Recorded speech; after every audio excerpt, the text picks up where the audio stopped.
What's up guys, Rob here from Shonen Showdown, and today we're going to talk about the strongest swordsman in the One Piece world of all time. So we're not just doing it live, we're doing it of all time.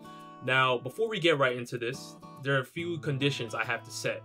The first one is going to be the bald man from the Gorosei. I'm going to omit him just because we have no idea how strong he is. The second thing is that in order to be considered a swordsman, your sword has to be your primary form of combat. So, for instance, Rayleigh is considered a swordsman, but he can box without his sword.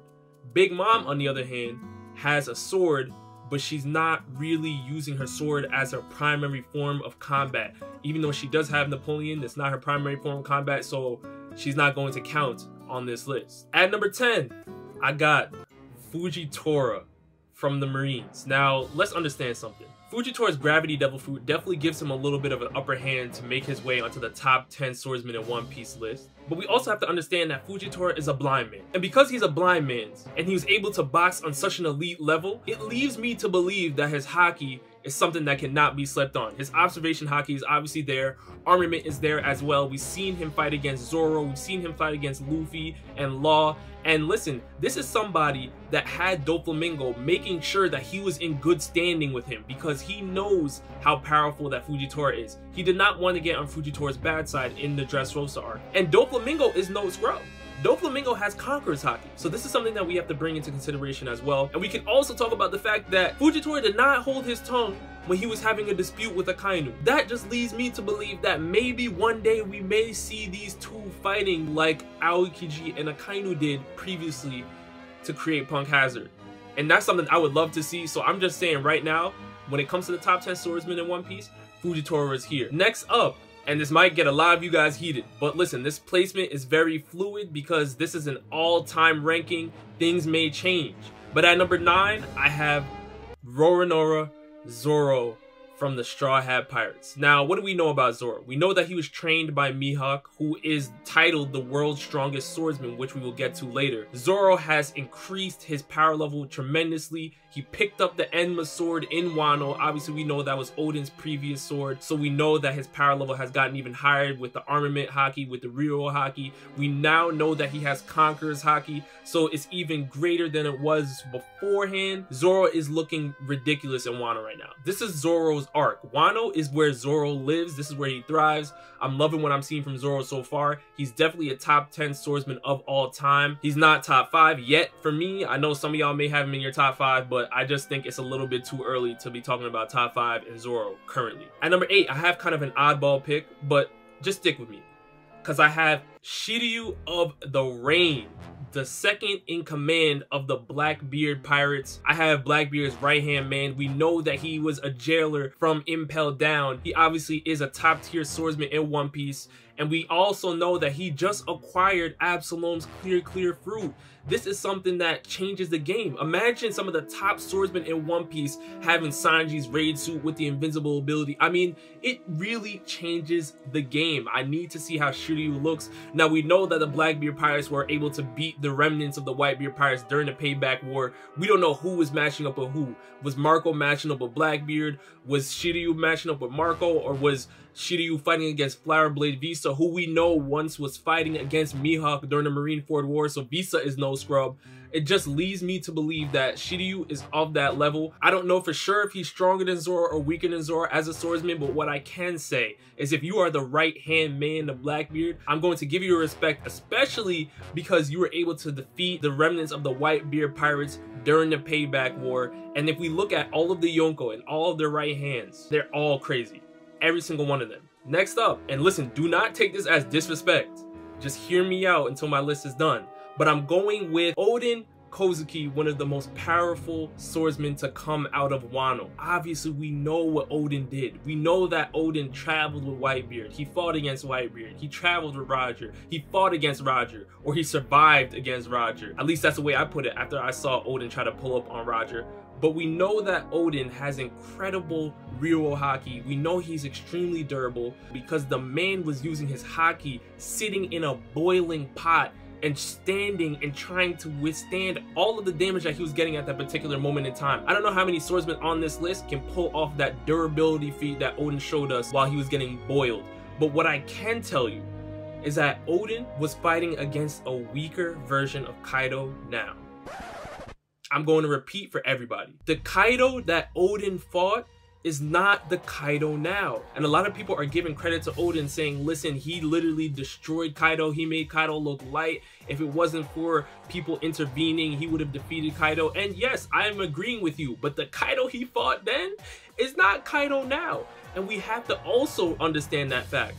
This Kaido is falling from the sky, landing on his head, blowing up the whole kid pirates, throwing top tier pirates from the worst generation in Udon prison with no regard for human life. This Kaido is built different. It's not the same Kaido that he fought back then.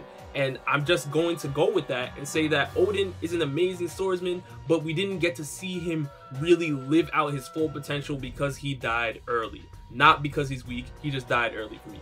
At number 6, I'm going with Silver's Rarely the Dark King, Roger's right-hand man. We were just talking about the right hands and how powerful they are. Well, Rarely is one of them that we always have to bring into discussion. We've seen his swordsmanship skills when he was boxing against Kizaru, and we've seen that Rarely has an incredible understanding of how haki works. He is the reason why Luffy is Luffy right now, because he trained Luffy. He taught him all 3 forms of haki and how to really make them work. Luffy was able to develop Gear 4 because he trained underneath Rarely, so we have to give him credit there as well. And listen, Rarely back in the day was boxing on an elite level. He was somebody that was ready to pull up on Odin if Roger did not intervene. He was making somebody like Marco look light. And listen, Marco was in his younger years, but he still had his devil fruit. He still was not really a scrub. He was just younger, and Rarely made him look light. He stopped him with a finger, with just haki.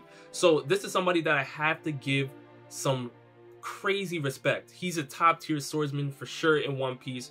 Great haki, great swordsmanship, and even in his old age, he's still a threat today. Coming in at number 5, I'm bringing up a beast from the past. I'm going with Ryuma, who we got to see his zombie form in Thriller Bark. Obviously, this was a weakened form of Ryuma, but we know that he was able to give Zoro his sword. We know that he has a black blade because he was infusing haki over time to really power up his weapon. Ryuma is a beast from the past. In his prime, who knows how powerful he was? We heard of the things that he was able to do, like destroy top tier dragons, whatever he was doing. We know that Wano is now a restricted area. The world government tries to stay away from Wano because why? The samurai there, what they represent, how they carry themselves, how powerful they are. These are things that make Wano look ridiculous, makes the government want nothing to do with it. And I just have to say right now that Ryuma is a top 5 swordsman of all time. I'm putting him at number 5 just because we don't know exactly how strong he really was. But based off the information that Oda has given us, I think I can give him a number 5 spot for sure. Coming in at number 4, I'm going with Mihawk, the world's strongest swordsman currently. That's the title he has. Now, I know a lot of people are saying, well, Rob, how is Mihawk at 4 if he's literally titled the world's strongest swordsman? Well, this is what I'll say. Back in the day, Whitebeard was the world's strongest man. And this was before the Great Pirate Era started. So this was when Roger was roaming the earth. You and I just saw how Roger was holding his own against Whitebeard. As a matter of fact, he clashed weapons with Whitebeard and they didn't even touch because the Conqueror's haki had the island literally blowing up. This is how powerful Roger was in his prime. Even though we got to see how incredible prime Whitebeard was, I can't say for sure that he was stronger than Roger in his prime, even though he held the title as the world's strongest man. Now, even though Mihawk holds the title as the world's strongest swordsman, I believe that there's somebody that's standing in his way. And we know he has a black blade. We've seen everything he's able to do, but I'm not sure if he stands above the person I'm about to name. Because at number 3, I'm going with red-haired Shanks of the Red Hair Pirates. Now, listen to me. I know a lot of people are gonna say, well, Mihawk and Shanks used to spar back in the day. Mihawk decided that he didn't want to spar with Shanks anymore because Shanks lost his arm. Well, what I would ask you is, how do we know Shanks didn't get stronger after he lost his arm? How do we know that Shanks' haki is not more powerful than Mihawk?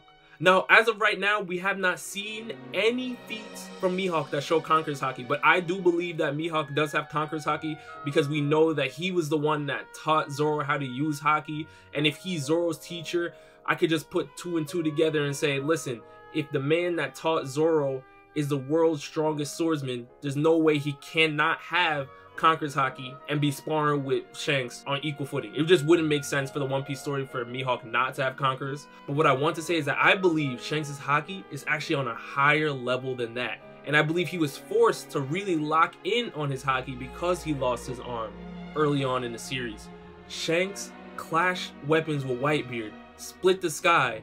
Shanks actually went to the Marineford War and shut the whole thing down. Listen, when Mihawk was in Marineford, Mihawk's presence wasn't war stopping. It wasn't like when Whitebeard saw Mihawk, it was like, oh, this is over, this is done. They have way too much power on their side. But when Shanks pulled up to the war, everybody stopped, including Mihawk. So let's just get this out of the way right now. I'm not saying that Mihawk cannot beat Shanks, but what I'm saying is I believe that Shanks has stronger Haki than Mihawk, so I'm just gonna give him the edge. And we can say this because when they called Whitebeard the world's strongest man, while Roger was sailing the seas, I can compare that same situation to this. Since this is an all-time list, we have to go way back. And I'm going with, at number 2, Rox D. Zebek. Now what you're seeing right here is you're seeing Rox wielding a sword. We don't know what he's done with the sword. A lot of people are going to say this is headcanon, and yes, it is headcanon, but what I'm going to say right now is that if you're telling me that you're leading a coalition of Edward Newgate, Charlotte Linlid, Kaido, Captain John, all of these people, and it takes Roger and Garp to join forces to take you down, that says to me that you're a beast. And if I'm seeing you wielding a sword right now, that means that Rox has to be one of the greatest swordsmen who has ever lived. We don't know his whereabouts, we don't know if he's dead, alive, we don't know anything. But I just have to go with that based on what Oda has given us. Rox is the second greatest swordsman of all time, but he ain't one. Because at number 1, I'm going with Gol D. Roger. He is hands down the greatest swordsman of all time. We've seen what he did when Odin pulled up, sent him flying. He wasn't even phased when he saw Odin. We've seen what Roger did when Whitebeard pulled up, clashed weapons, everything went crazy, the Haki output, just Roger just on a completely different level than everybody else.